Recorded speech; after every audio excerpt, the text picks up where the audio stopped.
கொஞ்சம் சந்தோஷமா இருக்குமா, அதாம கத்திட்டு இருந்தேன். என்ன சந்தோஷமா இருக்கு? அதுக்கு எப்படி கத்துவ? எனக்கு வெளிநாட்டுல இருந்து பிஜிக்காக கால் லெட்டர் வந்திருக்குமா.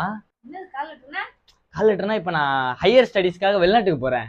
எல்லாமே அவங்களே பாத்துப்பாங்க, செலவெல்லாம். படிக்கிறதுக்கா? ஆமா, இப்ப யூஜி இங்க முடிச்சிட்டேன்ல, இப்ப பிஜி அங்க கூப்பிட்டுருக்காங்க வெளிநாட்டுல படிக்கிறதுக்கு. இந்த state rank holder, national rank holders எல்லாம் இருக்காங்களா, இவங்கள மட்டும் தான் கூப்பிடுவாங்க. இப்ப இதுல நான் செலக்ட் ஆயிருக்கேமா. எவ்வளவு பெரிய விஷயம் தெரியுமா. அவனுக்கு உள்ளூர்லயே காலேஜ் சீட்டு கிடைக்கலன்னு அழுதுட்டு இருக்கான்.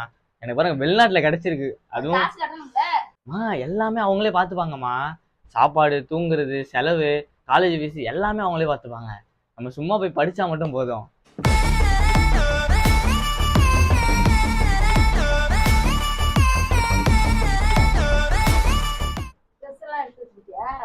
எல்லாமே எடுத்துட்டுமா. சரி இருப்பா, அப்பாட்ட சொல்லணும்ல.